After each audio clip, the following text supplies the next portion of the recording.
This is HMS Illustrious, £1 billion worth of war machine. Lusty's home to nearly 1,000 sailors and is heading an international task force halfway round the world on a mission to flex their military muscles. The deployment's about to enter the sun-soaked Middle East, but danger is just around the corner. If someone's shooting at you and you can see muzzle flashes, you can shoot back.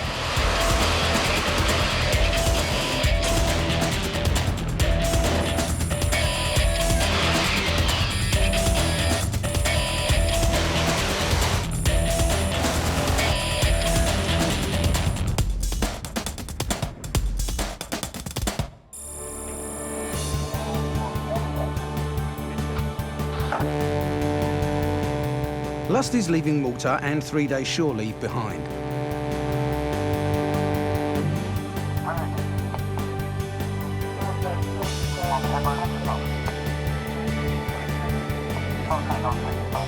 And while the captain calls the shots from the bridge, the buffer coordinates the operation on the lower decks.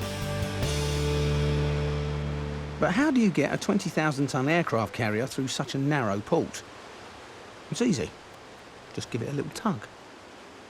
We have to be very careful with foreign tugs. Although these are very, very experienced tug drivers, you just have to pay that little bit more attention to them.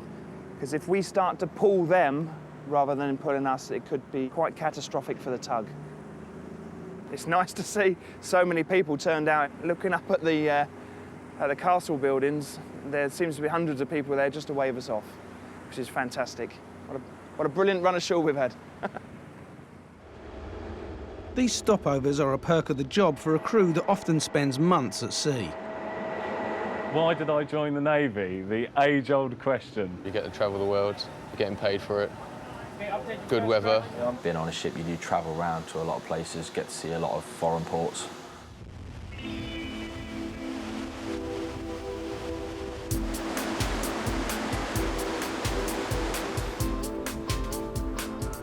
But life on board a warship's no holiday, especially for the new recruits. Every day for the last 5 weeks has been an eye-opening experience for people like 27-year-old ex-roofer Darren Marshall. You've got a massive 20,000-ton ship, and I'm steering it. So the first time I was doing it, I was quite nervous. It's a lot different from being a roofer. And down in the ops room, fellow newbie Steve Dean's also learning fast. It was a bit daunting at first when I got on, and getting used to how everything run and what procedures are in place and everything. The bad point about being on a ship is being away from your family and friends. But if you can get a grip on that, you're all right. It's a massive learning curve. Straight away, they were thrown in at the deep end, and they probably would have thought, what the hell's going on? And they were a bit shell-shocked. A few of us being seasick, but Especially you. yeah, especially me. But getting used to it now. Darren and Dino are part of 5 Delta Mess down on 5 deck. It's one of 33 messes on board, each home to up to 25 crew, sharing a bedroom, bathroom and living room. Yeah, just give it a fresh water mop down there. Each mess is given a sea daddy to look after its new boys. So, how did Mo Morrison land this job? Wrong place, wrong time. Any leading hand of a mess, they'll tell you that's probably the worst job, because not only have you got your job throughout the day, you've got to look after them as well. And, as any daddy will tell you, just keeping the house clean is a constant battle. You've got to make sure the mess is tidy, basically, ready for rounds, because it's me that gets it in the neck if it isn't tidy or clean. This is a good example of seat cover changing.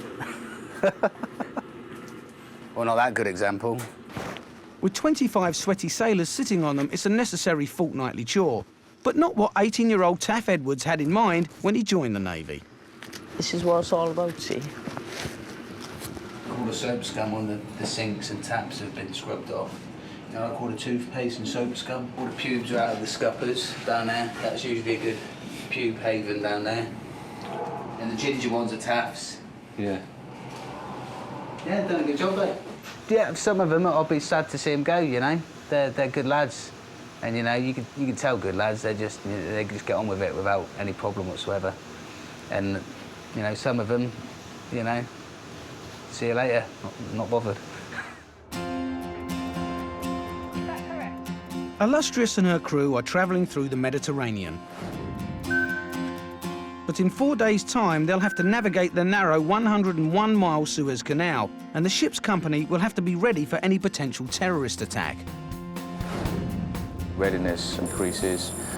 We become much more focused and continue training so that when we hit the canal, we're fully ready and prepared to do what we may need to do.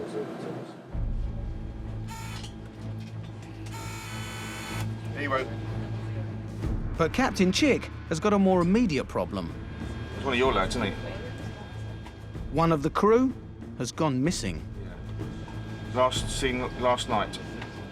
Worst case scenario, they might have gone over the side at some point in the night.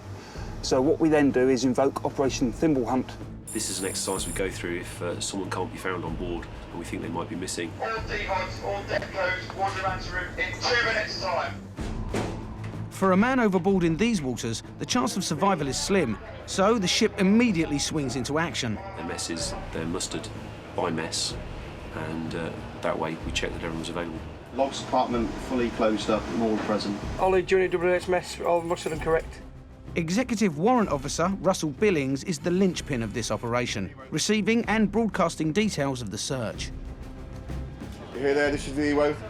All personnel, with the exception of AB Southworth, have been accounted for. Therefore, commence phase 2, commence phase 2. Each department has an area of the ship they've got to search. All the little areas, cubby holes throughout the ship. Do we know when the last time he was sighted? 19:30 last night, sir. Now, they've reported that their areas have been cleaned, but no one's actually visually sighted them doing that.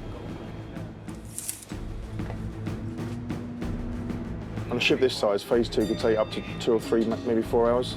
And then we're running out of options, really. As the ship prepares to turn around, the crew make a last, desperate search for able seaman Southworth.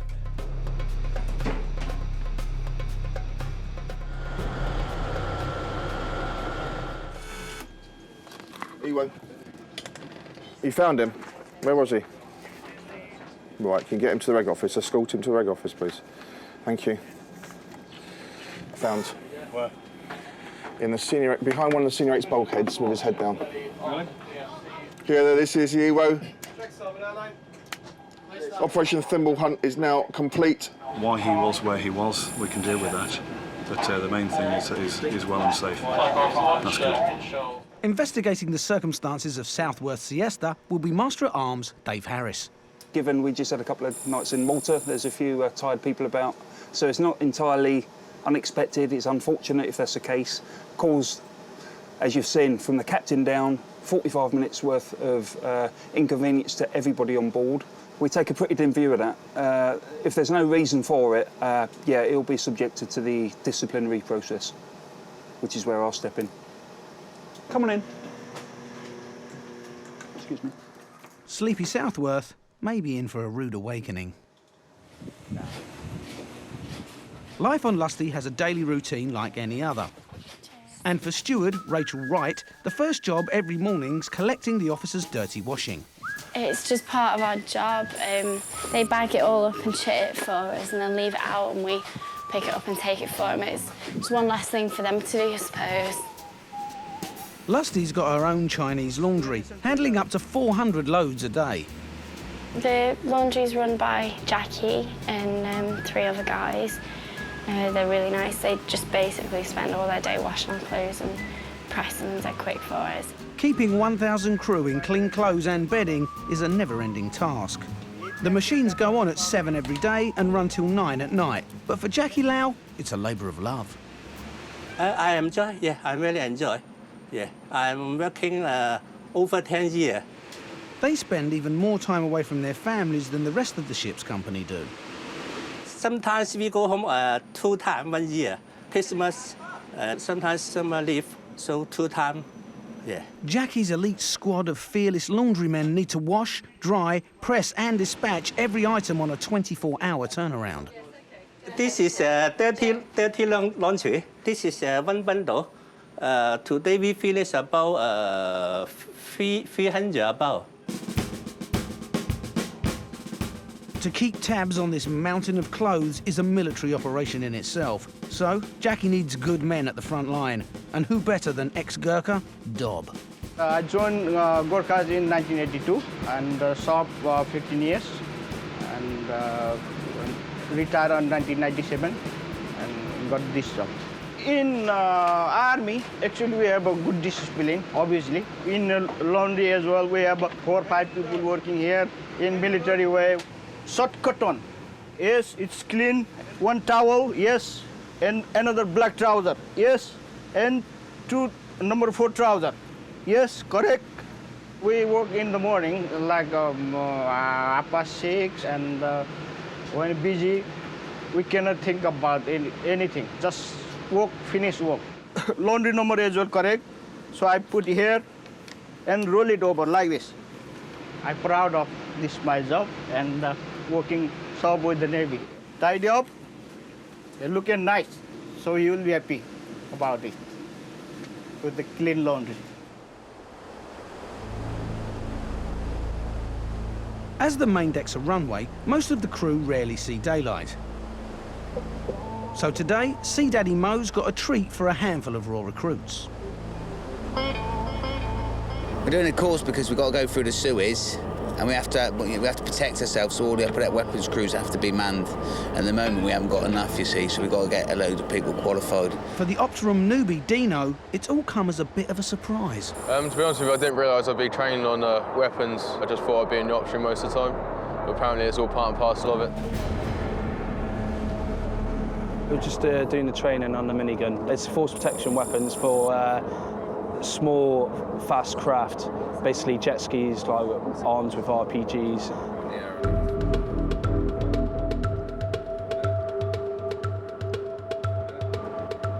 These rookies have never had their hands on live ammunition before. So when you hear it over your head, don't crack yourself, right? So the flare goes up as a practice target.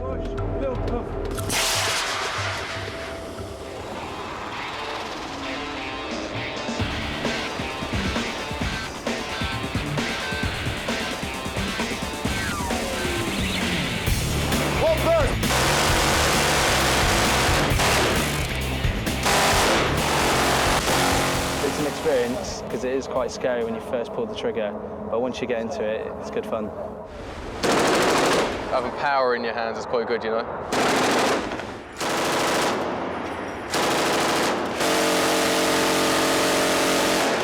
Check, check, check!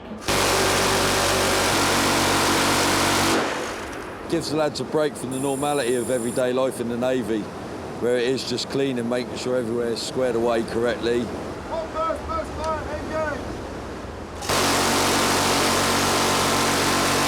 It's the first time they've actually fired the GPMG and the minigun. They've actually done pretty well.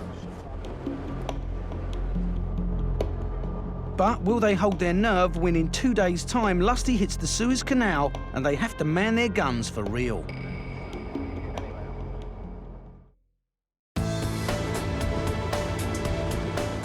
The crew's still breathing a sigh of relief after the earlier man-overboard scare, but all that's about to change. So we'll just pick Fred up, throw him over the side and watch for the ship's reactions. It doesn't sound like much fun for Fred, but don't worry, he's done this before. Ready? 1, 2, 3. Man overboard, man overboard, man overboard, man overboard, starboard side. When there's a cold sea, you only get a couple of minutes due to hypothermia. And anything below sort of 16-degree temperatures, every second counts, basically. Runway bridge, C7 temperature, 15 degrees. Start your engine. Start your engine. OK, sit down there. It's a nervous moment for the rookie coxswain. Stop runway bridge, you have a green for the bridge, carry on with starboard sea. Roger, off steady lines. Down. Come then, lower. Visual. He may be a bit apprehensive, yeah. But with the leading hand sat on his shoulder, it'll prompt him if he does forget anything during the drills. Come to the boat, lower! We've all got to start somewhere, haven't we? As they hit the water, the seaboat's engine is already turning. OK, bounce it in. OK, just well done. 5 minutes after Fred fell overboard, the team's on their way to rescue him. He'll make his approach onto the man overboard, doing that in a safe manner, obviously trying not to run the man overboard over at the same time. I'm just watching his drills at the moment to make sure he's doing it safely. As soon as he's got the man inboard, we'll make all preparations to recover the man and the boat as quickly as possible. At the moment, they're just bringing the casualty into the boat. They'll administer first aid. They'll find out what the initial symptoms of the casualty are, whether he's suffering from cold shock, whether he has any physical injuries. Casualty is unconscious and breathing. What we have here is a boat will initially go onto a boat rope, which is down on the bow of the boat, and this holds the boat into position underneath the crane. First aider is not even holding on. Hold on! Coxswain, cut your engine. Done it. Done it. Steady. Up on that line, it's the only steadying line there is. 14 minutes after he fell into the sea, and Fred's back on board, safe and sound. Well done. Straight into the hangar, please. And for the new coxswain, it's a job well done. It's flat calm. You wait till you do it in rough weather.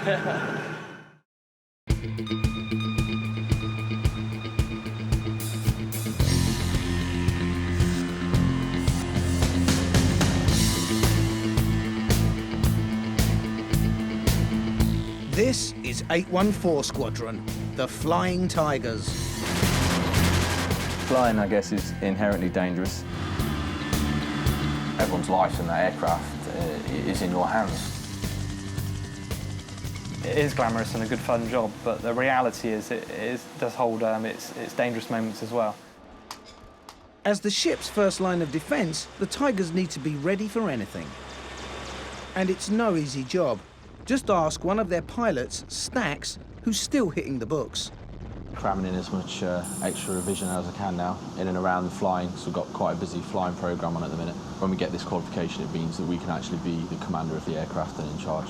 It's quite a lot of stuff to take in, quite a lot of stuff to remember. Illustrious is home to 6 Merlin helicopters, the biggest in the Royal Navy's arsenal. It's just over 22 metres long and it weighs nearly 15 tonnes. The Royal Navy Merlin is designed for anti-submarine warfare with state-of-the-art radar and sonar systems, and able to carry either 4 homing torpedoes or depth charges. It's also equipped for surface combat with a general purpose machine gun, or GPMG. We can operate out to around about 200 miles on a single sortie without refuelling. However, if we do need to extend that range, we can refuel alongside a majority of ships, and that's just done by hovering alongside the ship and winching up the fuel hose to the side of the aircraft and taking fuel from there. But keeping this complex piece of kit in the air takes teamwork. The Merlin's designed to be flown by a 3-man crew. 1 pilot who'll fly the aircraft, 1 air crewman who'll take care of all the winching, man the GPMG, and also 1 observer who'll take care of the navigation and the tactical side of the sortie. And back on board, there's an army of engineers working around the clock to make sure the Merlin's ready to fly at a moment's notice. We work the routine required for the flying hours, but the engineers generally do an 8-hour about day, so it's quite a tough routine for them. Pilot Jack Ryan's one of the more experienced members of the 814 Squadron. I have operated the Merlin in operations from both ships and land base, whether that be chasing drag traffickers in the Caribbean or whether it's engaging pirates off the Somali coast. There's countless different opportunities where it could be used. Today, Jack and his crew are being sent on a reconnaissance mission to make sure Illustrious has safe passage in the waters ahead. We're trying to build up a picture ahead of the task group so we can identify whether they're merchant vessels, contacts of interest, or military vessels. And it isn't long before they spot a possible candidate. Can we slow down a little bit for this one? Yeah, not too much, mate, because we've got quite a bit of a way to go back into wind.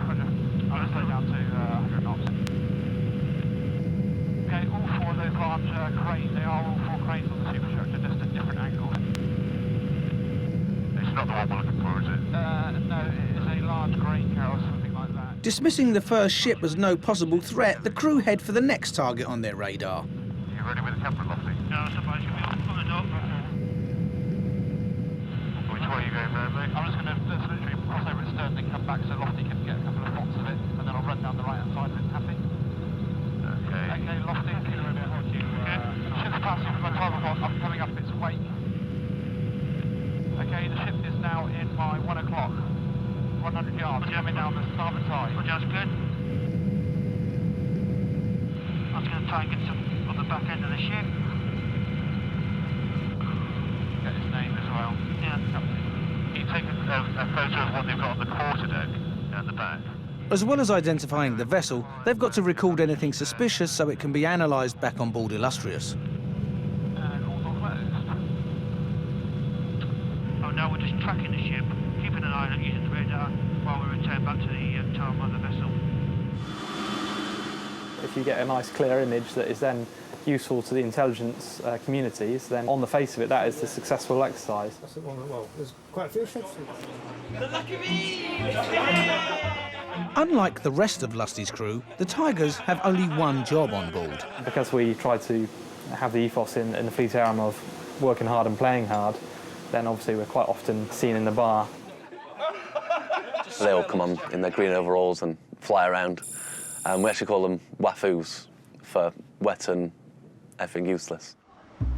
And another thing that sets them apart from the rest of the crew is their bizarre taste in soft furnishings. We went to India, and whilst we were there, we got some tiger curtains made up which adorn our cabins. In fact, one member of the squadron has taken the fetish for all things tiger a bit too far. Tiger Man is our mascot, so he's very important to us as a squadron. The legendary Tiger Man has been around as long as anyone can remember and can pop up anywhere at any time. When I was on 814, Tiger Man was there. He seems to have got a new coat now, which is not a bad thing. He hasn't aged at all, which is remarkable. Nobody knows who he is, nobody knows where he lives. HMS Southworth. It's Judgment Day for Sleepy Southworth. Off the cap. You have the right to elect to be tried by court-martial if you so desire. Alternatively, you can be tried summarily by me. Do you wish to elect for trial by court-martial? No, sir. I shall try this case myself. If I find you guilty, I may punish you myself or pass you on for punishment, depending on your record. Southworth's disappearance sparked a full-scale man-overboard alert involving the entire ship's crew. He was caught kipping in a locker. I was just sat in there like I fell asleep. And do you plead guilty or not guilty to the charge? Guilty, sir. Master Arms is effectively the ship's policeman, so he presents the case as in the prosecution. Jackson was searching in the vicinity of 6 Romeo Heads when he was called over by Petty Officer Drake, who said that he had found Southworth asleep in the cleaning gear locker, and he shook him. On being shook, he states that the accused said, quote, "Oh, fuck, I'm late." He then saw Southworth climb out of the void space, and he stood there while it was explained to him that the entire ship was looking for him. According to Jackson, it was obvious from his demeanour that he had just woken up. Southworth was interviewed under caution on the 8th of March 2008 by myself. During the interview, he maintained that he wasn't missing during the forenoon at all, only that he had been working between the showers and the mess, and each time Jackson had gone to find him, according to him, he had been moving between the two, and that's why he couldn't be located. That is the facts of the case. Gio, what have you got to say about this man? Maybe Southworth has been on board approximately 1 year, during which he has established himself as a hard worker, particularly on pride of ship, and he completed his warfare task book ahead of schedule. He has told me that he is sorry for the disruption he caused, particularly during the thimble hunt, and also to others who are affected by these events. So he's now changed jobs back to forecastle and ops room, and where he'll be working in a watch again, therefore his difficulty in waking up should no longer be an issue. Rest assured it won't be. The 1st of March, you caused this ship an awful lot of angst. I've seen the compartment. You could only have deliberately gone in there to get your head down, young man, and that's not good enough. A day worker, you should have plenty of sleep. We were that close to having to turn the ship round. Can you imagine the impact on this deployment? Because we care about you. Now you need to look in the mirror, young man, and decide what you care about. Get a bit of pride in this ship. Back. Is it there? Yes, sir. Well, start showing it. I don't want to see you again. Do you understand that? Yes, sir. It's 7 days, 9s. I gave him 7 days, number 9s. So essentially, the next port visit we've got, he won't be going ashore, and that might make him realise next time he should do his job properly. On cap. Sort your life out, young man. Yes, sir. Left turn, left wheel, quick march, wait outside my office. Get short tapers up. Yeah, thank you. All right, son. I'm sure he's a good guy. Yeah. All right, he just needs a little shake. Yeah. He's got one. All right. Thanks. Enjoy that? Sir. You don't know that side of it, do you? No, sir, no. Good answer. Thanks, Master. Sir. Thanks, leading right. Commander Johnston may wield power over the crew, but there's one person on board who answers to a higher authority. I'm Father David Yates. I'm the ship's chaplain. Testing, testing, 1, 2, 3. Is that loud enough? I can't hear it at all. Mind you, we've got a helicopter burning and turning. The chaplain, or the Bish as he's better known, isn't just there for the religious members of the crew. Yeah. There's two distinct strands to my job. On the sort of the public side of things, I take church services. We begin our service this morning with our first hymn, He Who Would Valiant Be. And then on the more private and confidential side of things, I'm also available for anyone on the ship who's having problems to identify ways of solving, you know, the said problem.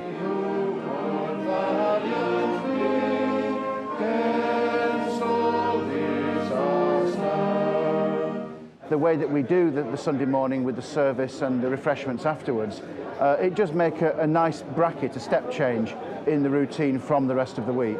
Gives those that wish to a chance to pause and think their thoughts. Most of the time I thoroughly enjoy it, but every now and then something comes up and at the front of my mind I'm talking to the person, in the back of my mind I'm thinking to myself, gosh, what do I say to this one? The analogy I sometimes use is it's a bit like watching a swan. You know, it's gliding along the water quite confidently, but underneath its legs are paddling like mad. Hello. Navy chaplains don't have military rank, therefore we take the rank of the person we're talking to, which I always mean as, you know, I just treat everybody with respect and treat everyone as an equal. How are you doing? Fine, thanks. Hello. If I was finding it hard to upset, I'll actually go to chaplain. I'll go and speak to the Bish, which I've done quite a few times so far. We're a safety valve in the engine, if you like, because people can come and let off steam to us before it becomes a big problem. But in the ship's chapel down on 7 deck, finding a quiet moment for reflection can be difficult. If you happen to look behind me at the raised area behind me, it's where part of the drive shaft of the ship runs through. So the noise we're hearing is actually the shaft turning and the propellers moving on under the water. We have learnt to tune it out, but if the ship's going particularly fast, it does get very noisy down here. I believe very strongly in the democratic freedom that we enjoy within our country. How's it going? Yep, not too bad. Not too bad. That's what's happening. And I also believe that if we value that freedom, we should be prepared to make a stand in defence of that freedom. Now, as a priest, I'm not allowed to take up arms, but it is my place and my role to help and support those that do. Been quite quiet. Right. Good. Well, quiet's good. Yeah. No problems with that. No. When you guys get busy, the rest of us get worried. Once I'm in the Navy, I can't then say, oh, well, I'll do the mess dinners, but I won't do the wars, thank you very much. It doesn't work like that. You know, the choice was to join. Once I've joined, I go where I'm sent. And, you know, I don't have any moral problem with that. And it's lucky the Bish takes that view, because Lust is heading into dangerous waters. For 5 weeks, the crew have trained and drilled, but now they're preparing to defend themselves for real, because in 10 hours' time, they hit the Suez Canal. Located in a volatile region, much of this 100-mile waterway is too narrow for Lusty to turn in, making her a sitting duck if she comes under attack. The fleet regroup, ready for the challenge ahead. Amongst their company is the USS Cole, a previous terrorist target. In October 2000, the Cole was attacked by Al-Qaeda suicide bombers who blew a hole in her hull, killing 17 of her crew. Okay, guys, listen in. Dress forward. Those on sentry duty are kitted out in desert camouflage and given a no-nonsense talk on the rules of engagement. In all situations, you are to use no more force than absolutely necessary. Right, so if someone's blatting at you, right, on automatic doesn't mean you switch to automatic. It means you engage with single shots. Remember, you've got to justify every single shot that you fire. If you kill someone, you will have to justify that in a court of law. If you've got it wrong, you will go to prison. On the outer deck, it's Ned Turbitt's job to check and arm the mounted defences. All the upper deck weapons, all the 4 miniguns, GPMGs and the forward goalkeeper are all going to be loaded, ready to go, just in case anybody decides to attack us. With all this amount of manpower and that on the upper deck of the weapons that we're going to have, nothing's going to get past us. 1 Delta Oscar, 4 Echo Power. Relaying information between the ops room, bridge and the sentries will be crucial and is the job of Warfare Officer Phil Dennis. There are terrorist organisations within Egypt itself. Sinking us in the canal would be a big hit for them.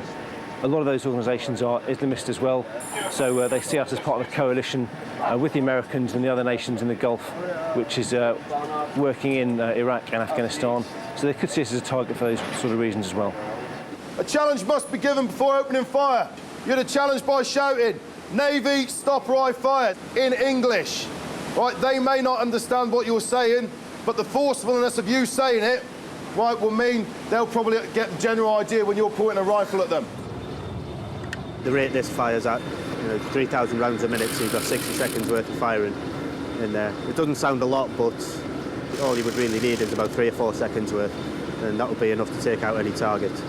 Right. Many of these young sailors will be standing sentry for the first time, including Dino and Taff from 5 Delta Mess, still under the watchful eye of Sea Daddy and gunner Mug.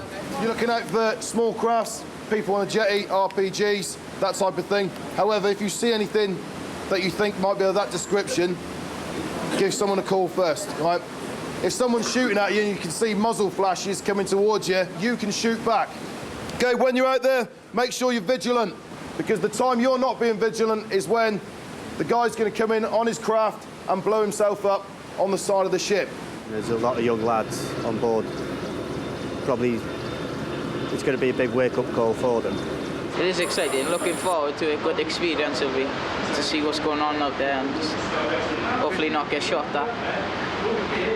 This is what we signed up for. This is, we're ready for it. So see it as it comes.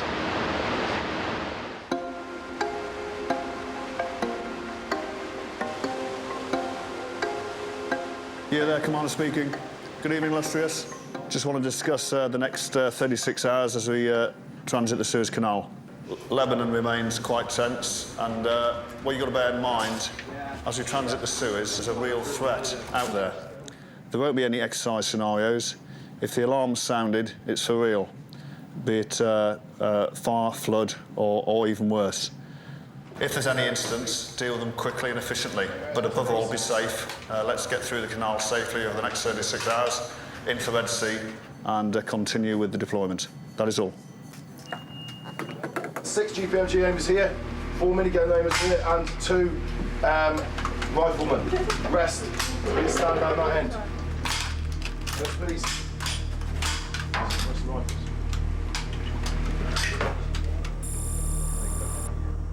Lusty's entering the canal in the dead of night. As Taff and the other new recruits assemble on the deck, the gravity of their situation begins to dawn on them. It seems a lot different. It seems more real now.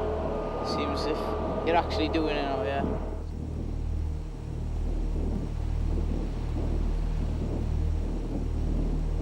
The main threat will probably be someone on the shore firing at us.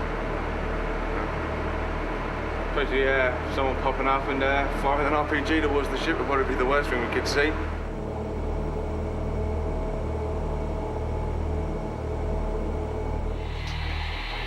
Pilot transfer complete. Pilot vessel cleared to starboard. Combat 198. Yeah, steer 198. It's going through the initial part of the Suez Canal transit, and each ship gets a local pilot on board who gives his advice. The pilots are extremely experienced, so we take their advice, but we retain control of the ship, obviously.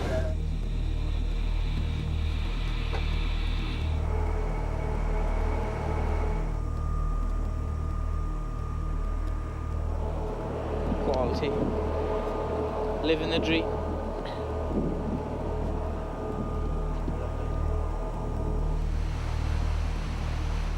this is real now, this isn't FOST anymore, so they're a bit more wary of what's going on. There's a little bit of sense of anticipation, yeah. Ever since September the 11th, the terrorist threat's gone up. It's always like this now.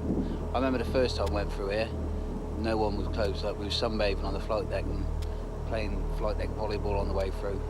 But not anymore, it's all hands to the pumps everywhere now.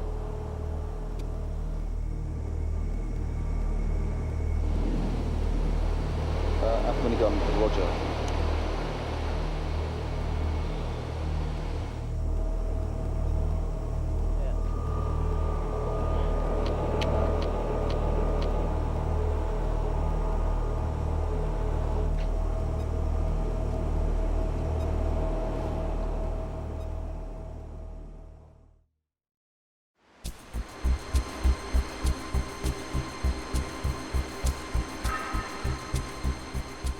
Lusty's made it through the night, and though vigilance is still required, with sunrise and clear visibility, the threat against her is greatly reduced. Half minigun bridge, expecting the pilot boat round the corner next 5–10 minutes time. It's only now the new recruits can take in their unique surroundings. Mental, innit?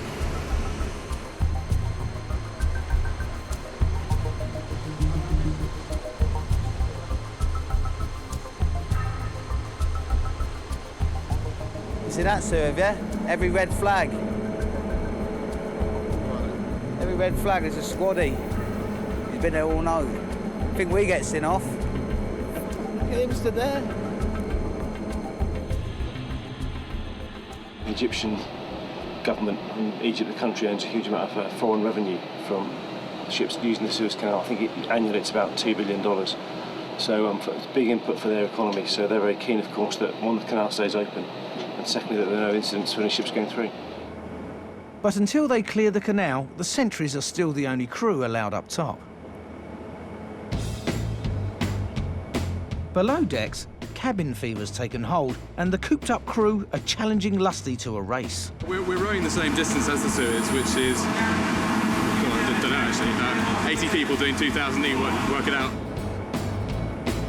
We've got to stay essentially indoors. We can't wander around the upper deck because of the security state.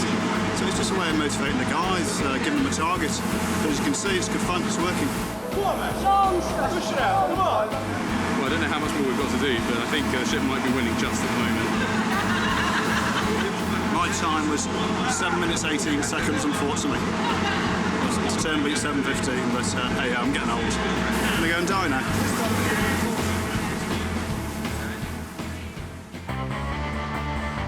The fleet have put danger behind them, clearing the Suez Canal and entering the Red Sea. And on Lusty's flight deck, those off duty are soaking up the sun, as others prepare to let off steam and party, military style. Okay, come forward, take a step back, take a step back. Okay, where are the shot mats? Fitness instructor Billy May has organised It's a Navy Knockout. There's about 200 competitors and probably about another 400 people watching. And after their fun, they'll want feeding. Below decks, that's the unenviable job of this man. The wardroom's turn to put on a flight deck barbecue today. To that end, the wardroom, I've pushed out a number of jobs I need everybody in the wardroom to do to help set up. It's a big evolution, feed just under 800 people in 2 hours on the flight deck using a Barbie. Yeah, big job. Fortunately, Lieutenant Barfoot's used to having a lot on his plate. I'm Senior Fighter Controller. I'm also the Battle Watch Director. I'm an officer of the watch. I'm also a Divisional Officer. I'm the ship's Senior Boarding Officer. I am the Forecastle Part of Ship Officer. I'm the Electronic Chart Display Information Systems Officer. I'm the ship's Rugby Officer. I'm the ship's Band Officer. I'm also the Wardroom Social Secretary. And we always put it out to the wardroom votes. And I kind of won by a landslide, so I had to take that one on.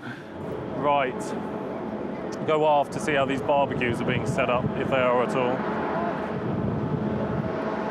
It's all right, it's all right.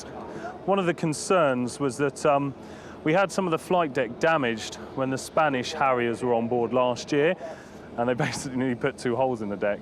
At the moment, got a bit of time to spare, so I think I'm going to watch the flight deck crews and the rest of the ship's company in this It's a Knockout tournament.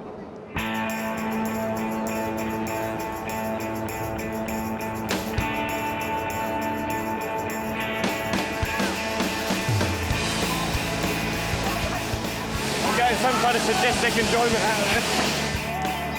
On the flight deck, the fun's in full flow.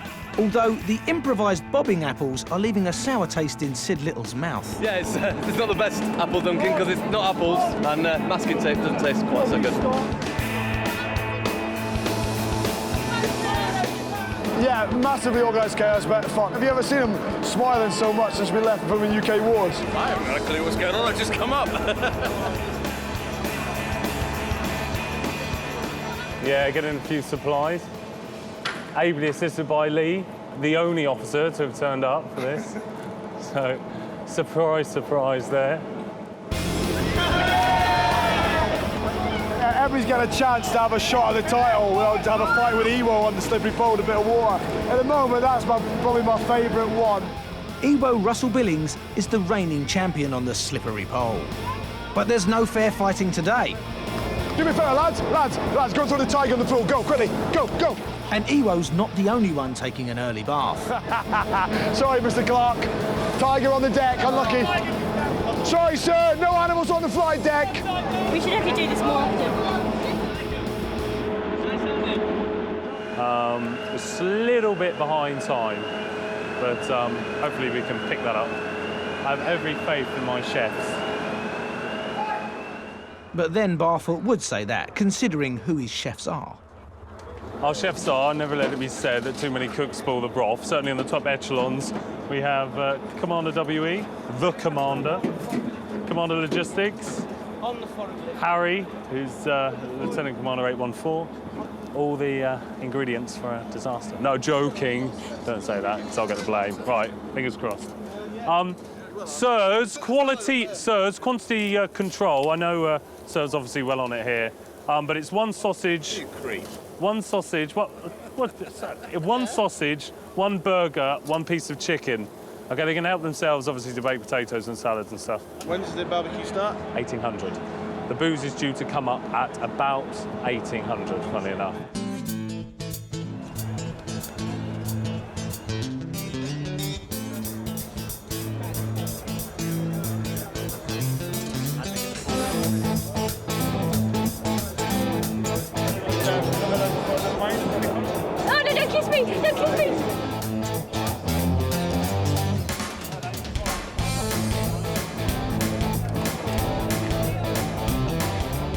Brilliant today. It's a nice relaxing time for us. Yeah, nice unwind, yeah. After a stressful couple of days, the barbecue's a welcome release. But although Lusty's crew can turn in after their tucker, for one person, the night's only just begun. Join the Navy. See the world.